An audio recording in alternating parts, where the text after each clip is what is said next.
So I'm just gonna put a spoon on right here for this faster water.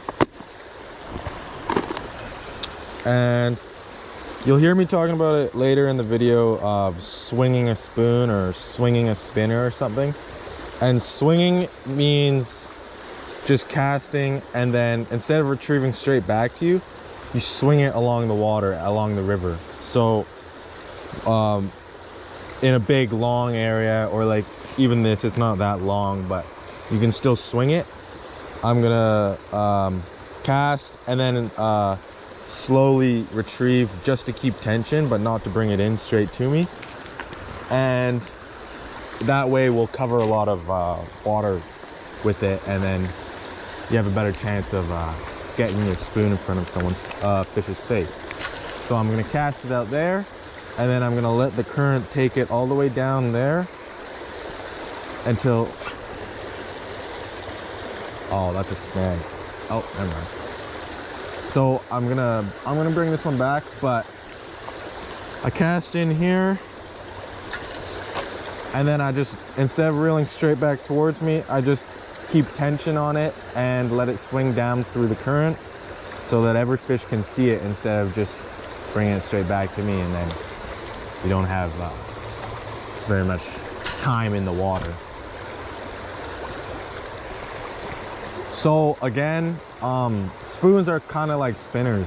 You can do a lot of different things. You can fast retrieve them like this, or you could do a slow swing like I showed you, or you can even twitch them like the jigs and just go like this, because it's gonna wobble when I twitch it, and then it's just gonna fall down.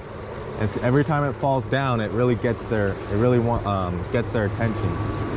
So you can do a bunch of different things, and I've caught them doing all of the things. But most of the time, they're meant for.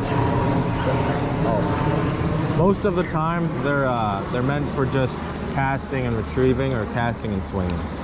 But so I've done a few casts in that area now. Now I'm going to take a few steps down and cover a completely new spot that the fish haven't seen my lure, or haven't seen it on the exact angle. So I'll do a slowish swing, and then I'll do some twitches in there like this, just to change it up. Oh, there we go. Like that. There we go. See, as soon as I changed it up to the twitches, we got one. And I think it's a jack coho. Oh no, I think it's a cutthroat. That's not even a salmon. So this is a sea run cutthroat, and they come into the rivers. Oh, you got off.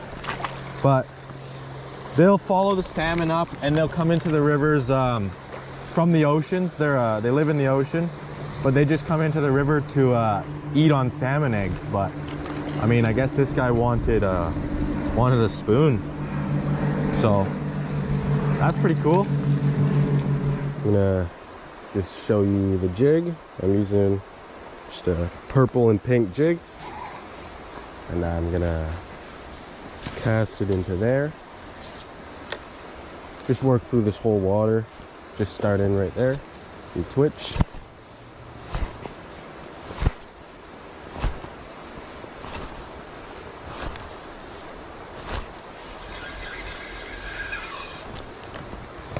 I'll try right there.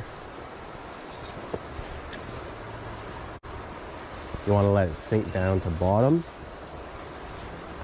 Now I can start twitching.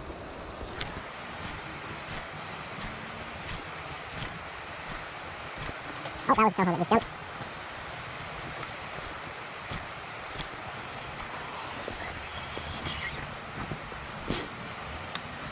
So we're just trying the pink jig, or dark colored jig, in some dark colored water on a darkish day. So I'm thinking it might be the ticket.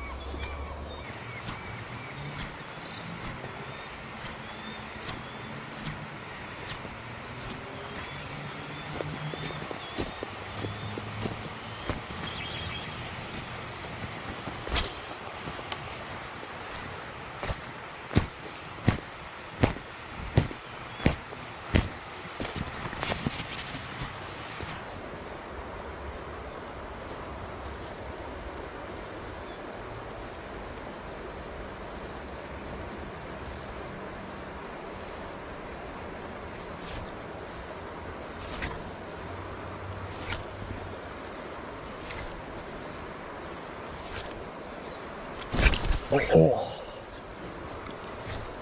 I had one. He smashed it on the drop. So that's, there we go. There's a fish. Coho.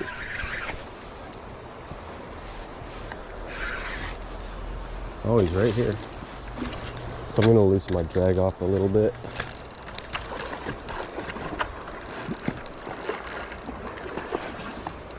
So I'm gonna show you guys a proper catch and release method as well. If this guy is, I think he's a big wild buck, but I'm gonna release him no matter what since he's a little bit colored up. So normally you want to fight the fish, but not like fight them for so long that they're super tired out and they can barely swim away. But you want to at least fight them enough that when you try and pick them up, they're not going to jump out of your hands and make a big deal. So it's just a nice fight. And this guy is beautifully hooked.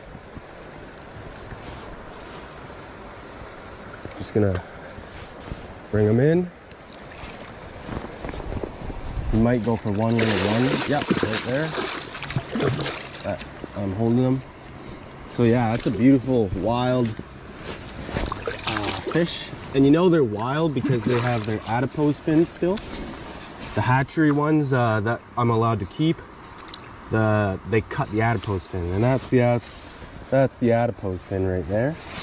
So proper catch and release is I took the hook out, and now I'm letting them breathe a little bit, and now I'm gonna just let them go.